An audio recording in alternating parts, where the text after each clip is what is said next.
Our students made over $10 million last year from organic social media, and I'm gonna show you exactly how. I'm gonna show you what's working, I'm gonna show you what's not working, and I'm gonna show you why they were able to turn their audiences into paying clients. And what we found actually matters when it comes to converting clients consistently is probably not what you're gonna think. The issue is most people are creating the wrong pieces of content, or the types of content you're putting out aren't attracting ready to buy leads that are qualified and interested in what you offer.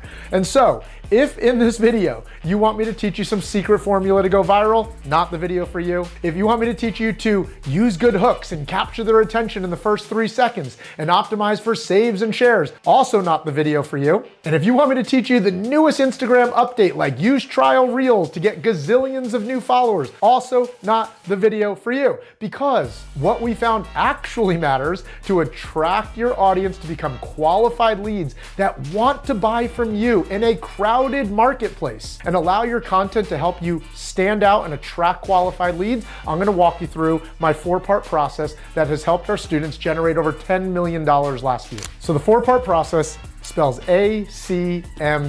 And before you think it's just another set of social media posts that you probably have heard, the reality is we found is a lot of the things that used to work in 2018, 2020, 2022, or even 2024 are not the things that were generating clients last year. My guess is you probably at one point used to do things like find good lighting and physique and a cute caption and you had leads. Or B-roll with your 3 favorite tips. Nope, not getting leads anymore. Or hit them with the 5 guys in your stories and I'll get leads and applications.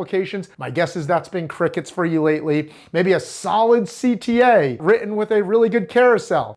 Maybe getting you some leads, but probably not the main thing that feels like you're generating qualified leads consistently that are ready to buy from you. And so what I want to do here for you is walk you through the 4-part process that we found led to sales last year. The same principles and same formulas that has allowed me to grow my business to the $20 million we've done over the last 6 years with a following of less than 10 to 15,000 followers. Let's get to it. So ACME, let's break this down.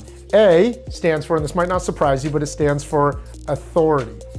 Now I say it doesn't surprise you because you probably get that already, but it's not what it used to mean. What it used to mean was put out your favorite recipes, share your favorite tips, share your workouts and everything like that. Nobody cares about that anymore. Between really good YouTube channels and AI, people can get that information anytime they want and it doesn't make you stand out. It doesn't establish you as an authority. Specifically, what establishes you as an authority in what people call saturated marketplace, I call just a sophisticated marketplace. I actually don't think the online fitness coaching space is saturated. It just, like any industry, requires those who are going to continue to win to become more skilled and to become more sophisticated. What it means to be more sophisticated in establishing yourself as an authority with people you want to attract as leads is you need to be able to relate to their problems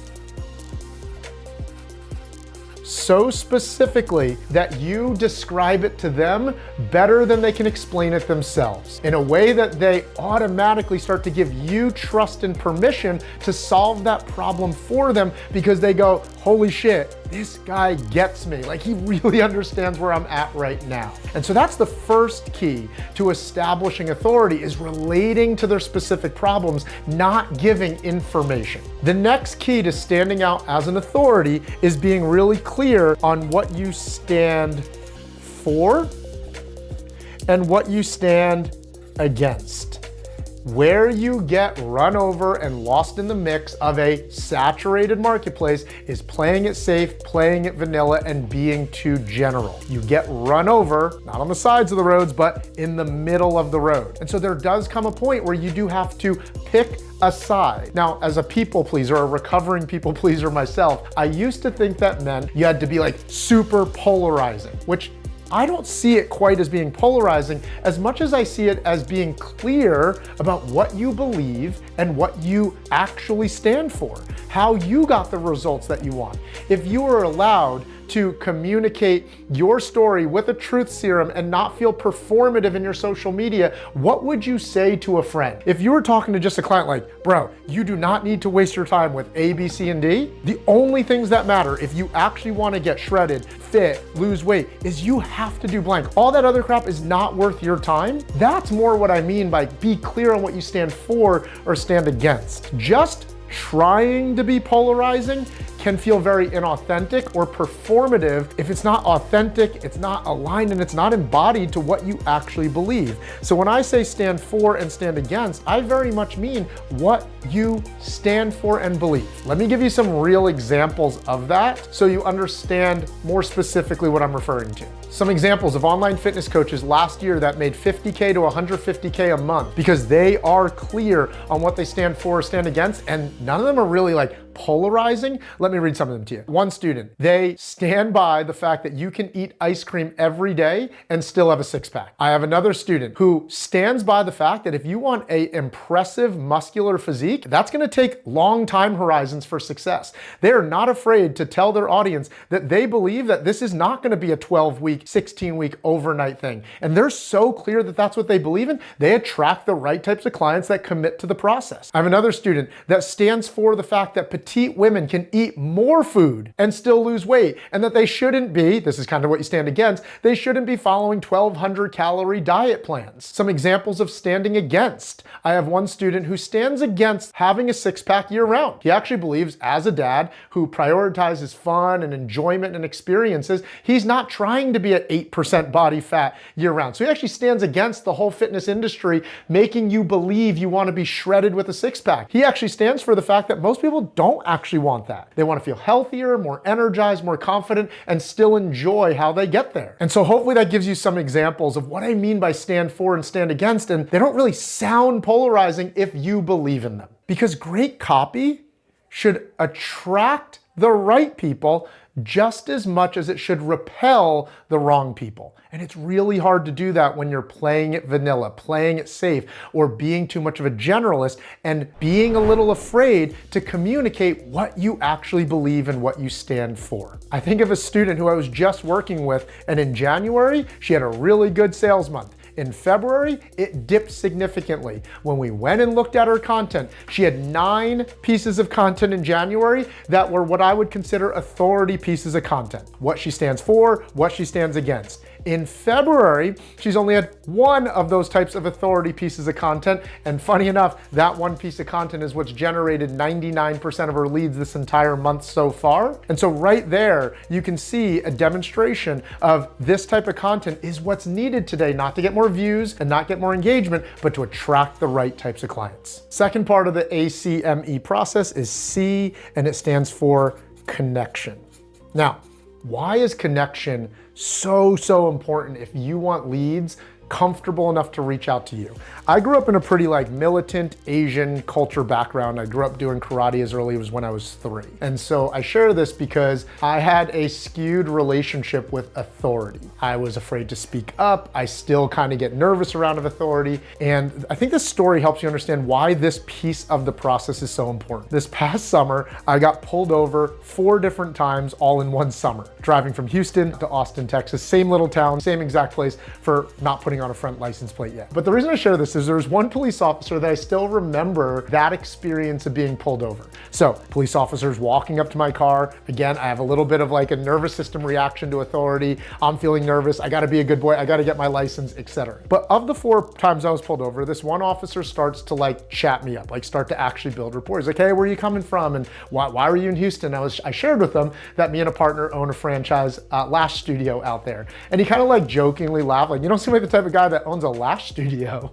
And even just the little bit of rapport, I felt my nervousness kind of come down and my comfort levels go up. And I'm sharing this because a lot of online fitness coaches are trying so hard to show how much they know and establish themselves as an authority that you don't realize that you're making yourself unapproachable sometimes. And so the balance of authority with connection content is what pairs the relationship for your audience to feel comfortable to comment on your posts, to respond to your CTAs, or to slide into your DMs to learn more about your coaching program. If you don't do connection the right way, you can be doing all of the stuff from the outside looking in that looks like the right types of content to get leads, and yet you wonder why you don't have people reaching out.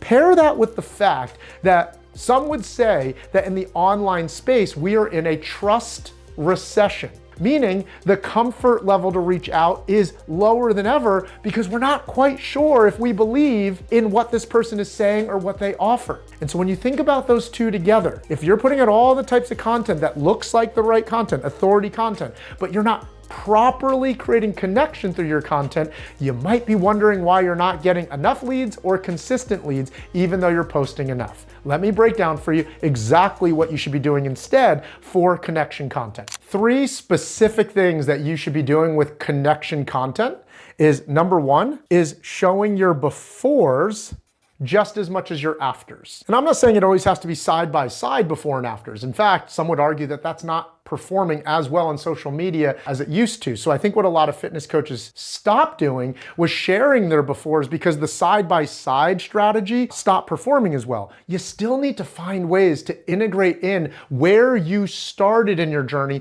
not just where you're at today. If you're too predominantly just showing where you are today with your physique, with your weight, how you look, how much you know, your audience says, wow, this gal's awesome, but rarely are they saying, this might be awesome for me. If it's constantly just where you're at today, they're saying, good for her, I love her information, but rarely are they saying, this might be good for me. And the way you bridge that gap is, yes, you show them how you look, what you know, what you've accomplished today, but you gotta show them that you were once exactly where they are today as well. And that's including the before parts of your story. So this way, if we were to summarize that, you're showing your transformation, not just conveying all your information. If you're conveying too much information without transformation, that's where your content goes to die and not generate leads. The second thing is, as much as you're showing your before, then you need to connect and relate through vulnerability. I know that word gets used a lot. So what I don't mean is you don't need to be crying on camera. You don't need to be sharing necessarily your biggest traumas or your biggest fears. What you must include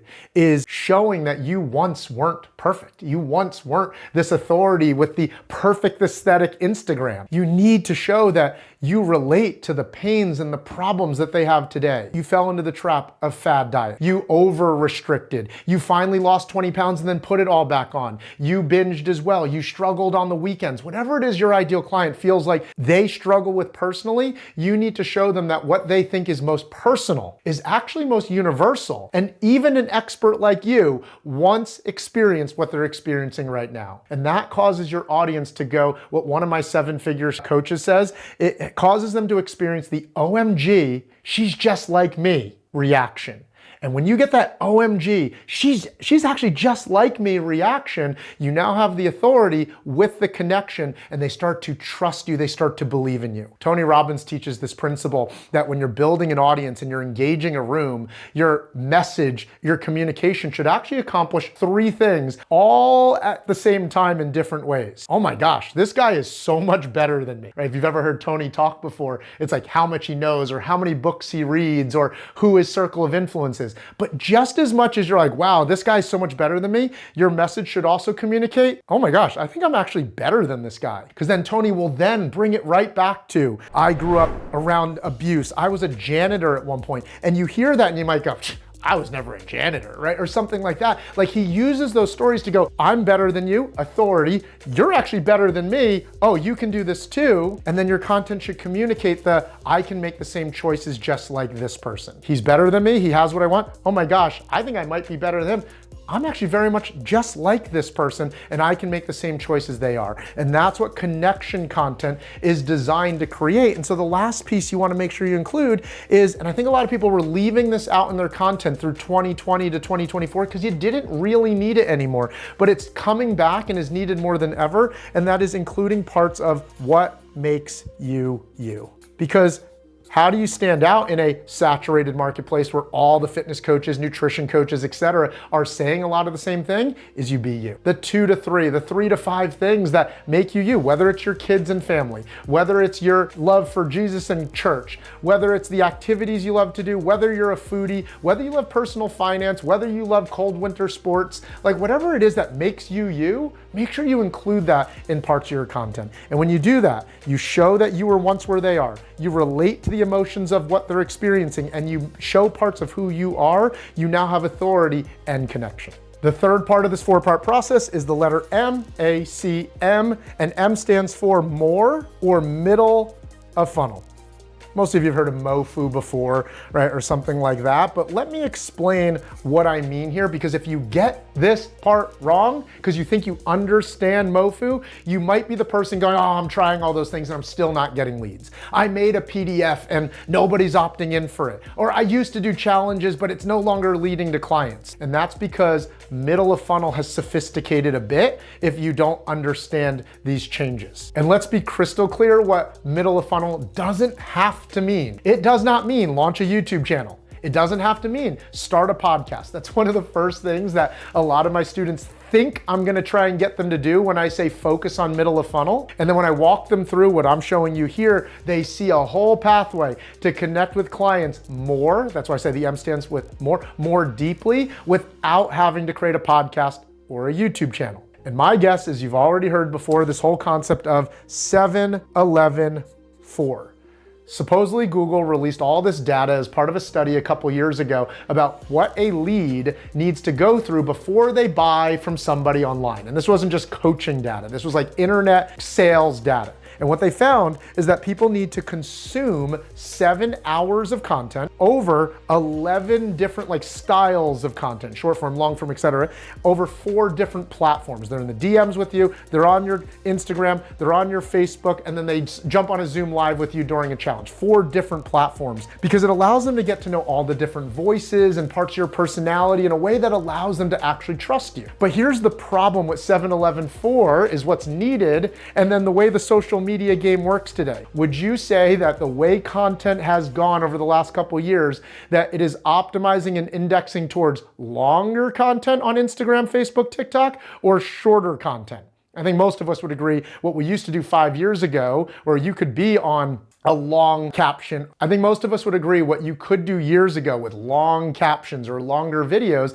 has definitely shortened up with the people's attention spans. And I love how Alex Hormozi shares this in one of his videos. The same exposure time, or time on brand it's called, a lead would need to get with you via Reels to consume 2 hours of your content, the same way they would be able to if they just watched 2 one-hour YouTube videos, or they hopped on a 2-hour workshop with you.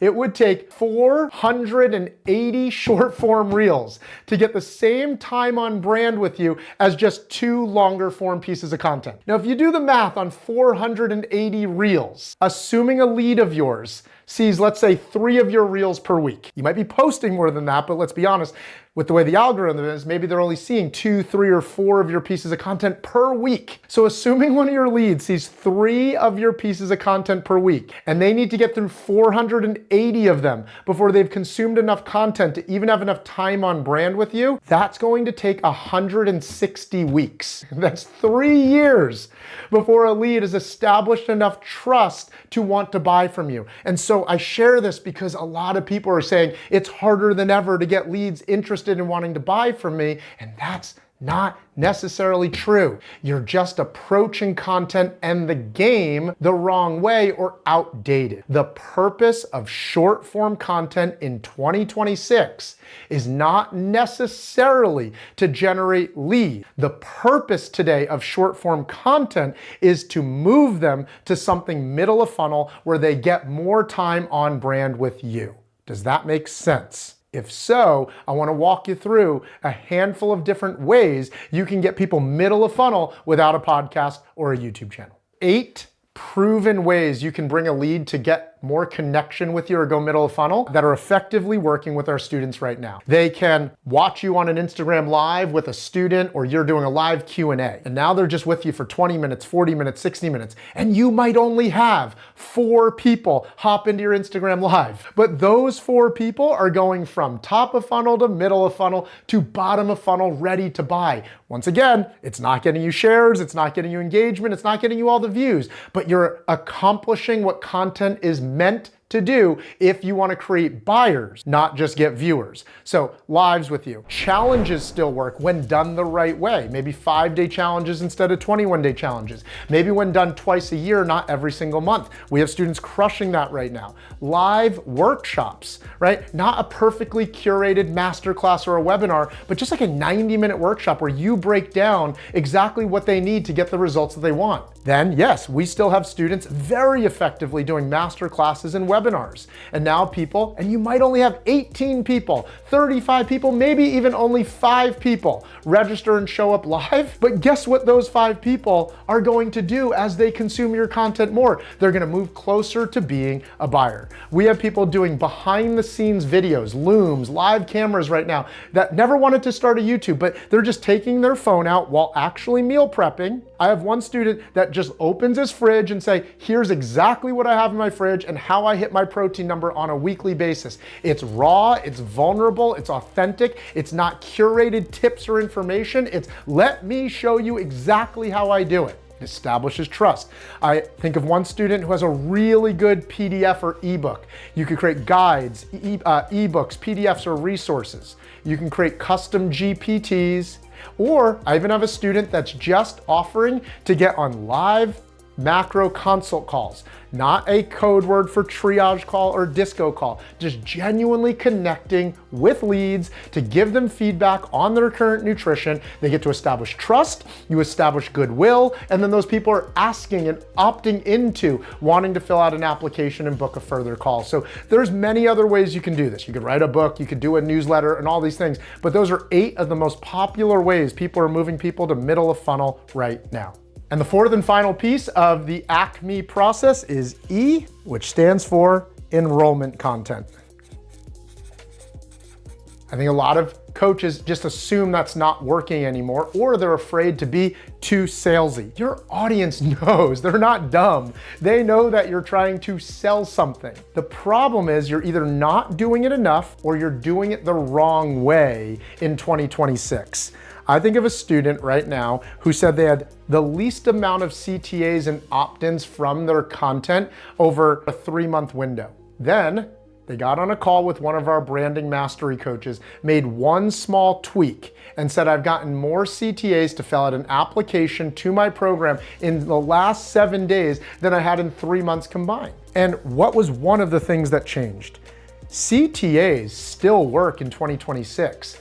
General CTAs don't. So what we noticed with the student is she was still just putting up things that worked in 2023, 2024, like comment coach if you want to apply, comment ready if you want my support. And people are a little more hesitant. They probably have worked with an online coach before. They feel like they've been burnt. They're a little nervous to get put into someone else's sales process, or they're just unclear exactly what that means with you.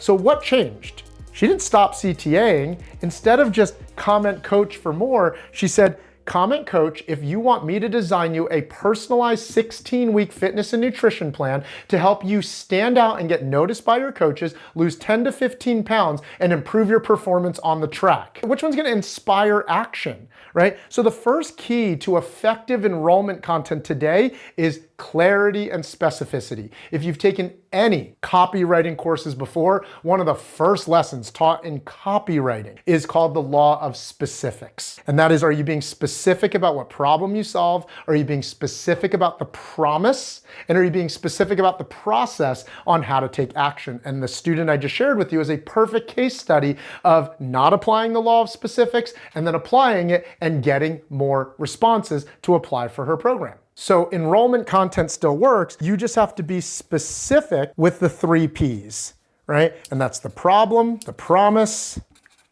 and the process to work with you. Some other keys to enrollment content today is you need to be testing as many pieces of copy about what's actually working and repackaging it in a way that makes it relevant. I had one student say to me, getting CTAs into my middle of funnel resource that used to work is no longer working. We took a look at all of the copy that they had been using to their middle of funnel resource, and they basically had been copying and pasting the same CTAs over and over and over again. We had the same coach start to test and tweak new copy that made it relevant. Let me give you an example of what I mean by relevant. If you want to lose 10 to 15 pounds by summer right now, versus if you want my PDF on nutrition, right? General, versus if you want the exact meals to eat right now. So by summer, you've lost 10 to 15 pounds. It's relevant to the time right now. Now, depending on when you're watching this, maybe it's if you want to lose 10 to 15 pounds by Christmas, like because you're watching it later in the year, whatever it is,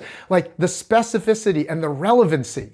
It's not that CTAs don't work, you're just not testing enough copy that appeals to the ideal client's problem, what the promise of your resource is, and why it's relevant for them to take action right now. And the third and last thing that we've noticed about enrollment content is that you need to learn what billion-dollar marketing companies do. They don't just put out random CTAs. They run marketing campaigns. And so the most effective thing our students are doing right now is they're running what we call our conversion campaigns.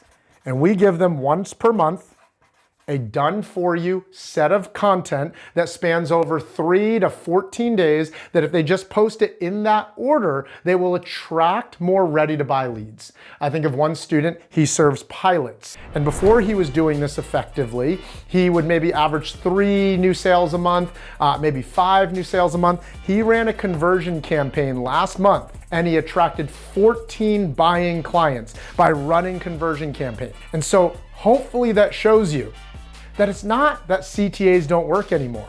It's that you must become more skilled and sophisticated in how you do them. Your copy must be specific. You need to keep testing what relates to your ideal client so it's relevant for them to take action.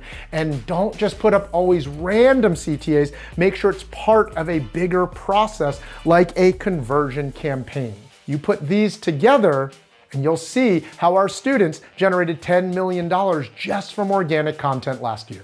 And while all this information was helpful, if you want the exact worksheet that we guide our students through to create higher levels of clarity on the ACME process, you'll see a link at the top of the description below. You can click on it, it'll shoot it over to you for free, and you can fill all this stuff out for you to get clear on how to improve your content to attract more ready-to-buy leads.